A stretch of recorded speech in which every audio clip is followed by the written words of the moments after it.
ایک حکیم اٹھ کے آئے گا یوٹیوب پہ, وہ ایسا پیش کرے گا میں ہی ہوں حکمت جس نے پڑھی ہے, باقی سارے کیا ہیں, اور وہ لہسن کے فضائل بیان کرنا شروع کر دے گا.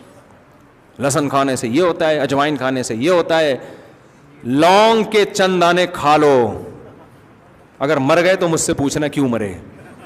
لونگ کے فضائل, کچھ بھی نہیں ہوتا, پراٹھے کھایا کرو صبح صبح بیٹھ کے اور ورزش کر لیا کرو, تھوڑا سا بھاگ دوڑ لیا. جو صحت کے اصول 1400 سال پہلے تھے نا, آج بھی کیا ہیں, وہی ہے. جدید تحقیق کوئی ایسی عجیب سی چیز نہیں ہے جو آپ کو پتہ نہیں کیا بنا دے. دیکھو انسان جدید ہے یا قدیم ہے, تو قدیم میں جدید تحقیق کہاں سے چلے گی. ہر یوٹیوبر نے جدید تحقیق کے نام پہ الو بنایا ہوا ہے بیٹھ کے. ابے انسان تو ہزاروں سال پرانا جو آدم کے دور کا تھا وہی آج ہے. تو وہی جو پہلے صحت کے اصول تھے آج بھی کیا ہیں, وہی. ہاں اتنا ضرور جدید تحقیق سے فائدہ ہوتا ہے, کچھ خوراکیں ایسی آ گئی ہیں جن میں انسان نے بڑی مصنوعی تبدیلیاں کی ہیں, وہ جدید تحقیق سے پتہ چل جائے گا یہ 2 نمبر ہے. جیسے گندم جو آج کی آ رہی ہے وہ جدید تحقیق بتاتی ہے یہ وہ والی گندم نہیں ہے جو آپ کے نانا نے کھائی ہے, جس کو کھا کے ہمارے نانا 99 سال تک زندہ رہے تھے. وہ تو یہی کھاتے تھے نا, لیکن وہ زیادہ عرصہ انہوں نے وہ کھائی ہے, آخر میں آ کے یہ کھائی ہے. اگر یہ نہ کھاتے ہو سکتا ہے 199 میں جاتے. تو جدید تحقیق سے تھوڑی بہت جو جدید چیزیں ہیں وہ تو پتہ چل جائیں گی میرے بھائی. باقی صحت کے اصول جو 1400 سال پہلے تھے آج بھی وہی ہیں. اور ہمارے پاس تو اسلام ہے یار, صحابہ کی صحتیں, نبی کی صحتیں, جو ان کی طریقے ہیں. ہاں جدید تحقیق سے علاج کے طریقے بہرحال جدید دریافت ہوئے.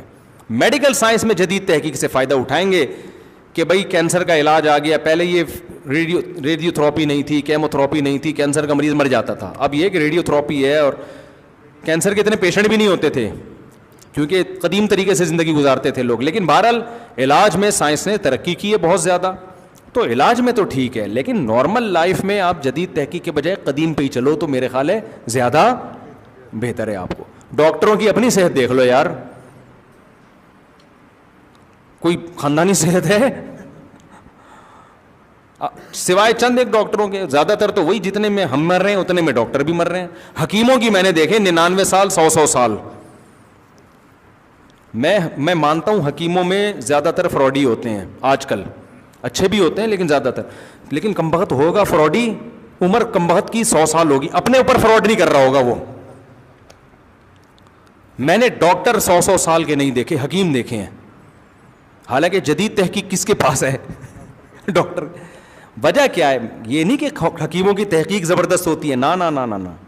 حکیم کیا کر رہا ہوتا ہے, وہ پرانے جو صحت کے بنیادی اصول ہیں ان پہ زندگی گزار رہا ہوتا ہے. اس کے پاس بہت زیادہ کوئی جدید تحقیق ہوتی نہیں ہے. وہ رات کو جلدی سو جائے گا, صبح جلدی اٹھ جائے گا, فجر کی نماز پڑھے گا, واکنگ کرے گا یا جاگنگ کرے گا. 4 شادیاں بھی کرتے ہیں زیادہ تر حکیم لوگ, دیکھے ہیں میں نے. اور خوراک تھوڑی کھائے گا, 2 ٹائم کھائے گا. حکیم محمد سعید صاحب پتہ ہے آپ کو, میں ان کے قریبی دوست سے ملا, قریبی دوست سے, ماشاءاللہ وہ بھی 95 سال کے. تو میں نے کہا, اور بڑے صحت مند باتیں کر رہے ہیں. میں نے کہا حضرت 90 یا 95 کے تھے. میں نے کہا اس عمر میں آپ کی ماشاءاللہ ایسی صحت؟ انہوں نے کہا میری حکیم سعید صاحب سے بچپن سے دوستی تھی. کہہ رہے ہیں حکیم سعید. میں نے کہا حکیم, اچھا حکیم سعید صاحب کی جو ایسی خاندانی صحت تھی کہ آپ کو ان کے میں حالات بتاؤں آپ بولو گے شاید میں غلط بول رہا ہوں. وہ اس بڑھاپے میں 2 گھنٹے لانگ ٹینس کھیلتے تھے. 78 یا 78 میرا خیال ہے. وہ تو شہید کر دیا ان کو. وہ کیا تھا, قدیم تحقیق پہ ہی چل رہے تھے وہ. 2 ٹائم کھانا, چائے. کہتے ہیں حکیم سعید رحمۃ اللہ علیہ فرمایا کرتے تھے مجھے چائے کا ذائقہ نہیں پتہ کیسی ہوتی ہے, اور ہماری ہر تھوڑی دیر میں دماغ کھوپڑی کو سیٹنگ کرنے کے لیے ہمیں کیا چاہیے, چائے چاہیے. اس میں چینی الگ جا رہی ہے, کیفین الگ جا رہی ہے, اور یہ جو دودھ ہے جو گائے کا نہیں ہے. رپورٹ ہے کہ گائے کا ہے, لیکن جب گہرائی میں گھسو گے تو گوالے کا زیادہ ہے, گائے کا اس میں کم ہے. اور ڈبے کے اور پتہ نہیں کیا کیا کیمیکل. وہ کہتے ہیں مجھے چائے کا ذائقہ نہیں پتا کہ کیسا ہے. حکیم سعید رحمۃ اللہ علیہ کی بات کر رہا ہوں میں. ایسی خاندانی صحت ماشاءاللہ. کیا تھا کہ مغرب سے پہلے رات کا کھانا کھا لیا کرتے تھے. کہتے ہیں زندگی بھر جب سے 24-25 سال میں حکیم بنے نا, اس کے بعد انہوں نے یہ کیا کہ رات مغرب کے بعد کچھ نہیں, بس ہلکا پھلکا صبح ناشتہ, وہ بھی میرا خیال ہے 10-11 بجے کھاتے تھے. 2 ٹائم کا کھانا پوری زندگی, اور رات کو جلدی سونا ہے, صبح جلدی اٹھنا ہے. تو یہ قدیم طریقہ تو یہی ہے نا. سمجھ رہے ہو. اور کوئی خاص پرہیز نہیں, بس کم کھانا ہے, 2 ٹائم کھانا ہے, وہی گھر میں روٹی, وہی دہی بھی کھا رہے ہیں, دودھ بھی پی رہے ہیں, گھر میں کوئی حلوہ گھر کا بنا ہوا ہے وہ میٹھا بھی کھا رہے ہیں. کیسی بہترین ماشاءاللہ ان کی صحت تھی ایسا. اور ان کی ایکٹیویٹیز آپ دیکھیں, دن بھر اتنی مصروفیت, 20 شعبوں میں انہوں نے اپنے آپ کو مصروف کر کے رکھا ہوا تھا, اور ہر شعبے کو درجہ کمال تک پہنچایا ہے. اور نماز کے ایسے پابند تھے, ان کے خادموں نے بتایا کہ میں 5 سال ان کے ساتھ رہا ہوں, 5 سال میں ایک دفعہ میں نے نہیں دیکھا کہ نماز میں 5 منٹ باقی اور 5 منٹ پہلے ان کا دایاں قدم مسجد کے اندر نہ آ گیا ہو. فجر, ظہر, عصر, مغرب, عشاء, 5 ٹائم نماز میں نا, ہر نماز میں 5 منٹ پہلے مسجد میں جانے کا ان کا معمول تھا. کہتے ہیں ایسا نہیں ہوا کہ 4 منٹ پہلے کبھی گئے ہوں. اور کوئی ٹائم دیتے تھے نا کسی کو کہ میں نے اتنے بج کے اتنے منٹ پہ آنا ہے, تو اس کا مطلب کیا ہوتا تھا, اتنے بج کے اتنے منٹ پہ آنا ہے. کہیں ربن کاٹنا ہے, افتتاح کرنا ہے, ان کا ٹائم دیا, وہ گئے ربن کاٹ کے آ گئے, کوئی بندہ ہی نہیں ہے وہاں پہ. انہوں نے کہا ربن لاؤ, ادھر باندھا, کٹک چلے گئے.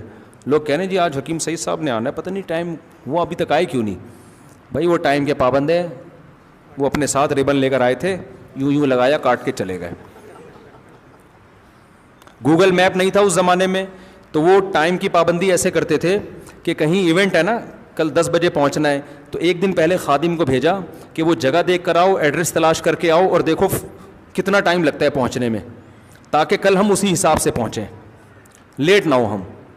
سمجھ میں آ رہی ہے بات, تاکہ ہم لیٹ نہ ہوں اور ایڈریس تلاش کرنے میں ٹائم ضائع نہ ہو. تو حکیم تھے وہ, ڈاکٹر تھوڑی تھے. تو اور پھر یہاں انہوں نے دارالعلوم کورنگی کا آڈٹ وہ کیا کرتے تھے, علماء سے بڑا گہرا تعلق تھا ان کا, تو ان کو شہید کر دیا. اتنی بڑی یار, ایک وہ پیپسی اور اس کا آلٹرنیٹ ایک کولڈ ڈرنک نکال رہے تھے کہ ایسا کولڈ ڈرنک مارکیٹ میں لے کر آؤں گا, مزہ کولڈ ڈرنک والا ہوگا لیکن صحت کے لیے نقصان دہ کے بجائے کیا ہوگی, وہ فائدہ مند ہوگی. تو ایسی ایسی ان کی خدمات تھیں. ہمارے کراچی والوں نے ان کی قدر نہیں کی. کراچی نے اپنوں کا, بڑے بڑے لوگوں کا خون بہایا بھائی, بہت خون بہایا. تو اور یونائٹڈ نیشن سے حکمت کو بھی انہوں نے منظور کروایا. یونائٹڈ نیشن نے حکیمی طریقہ علاج پر کو بین کر دیا تھا, اس پہ بھی کیس لڑا, تو ان کا حکیموں پر بھی احسان ہے. لیکن حکیموں کی 2 نمبری آپ دیکھو, اللہ ماشاء اللہ جو میرا بیان سن رہے ہیں ان کے علاوہ کی بات کر رہا ہوں. تو میں جو بات کو سمیٹتا ہوں, یہ بس باقی پرچیں بعد میں, بہت ٹائم ہو گیا ہے. تو حکیموں کی صحتیں ہم نے بہت اچھی دیکھی ہیں, حالانکہ ترقی میڈیکل سائنس نے کی ہے. وجہ کیا ہے, ٹھیک ہے میڈیکل سائنس نے ترقی, میں مانتا ہوں بھائی, اس میں تو 2 رائے نہیں ہو سکتی. ایسے ایسے علاج دریافت ہو گئے ہیں, بڑے سے بڑی بیماریوں کو بندہ 1 ہفتے میں ٹھیک ہو جاتا ہے, اس میں 2 رائے نہیں ہے. لیکن حکیموں کی صحتیں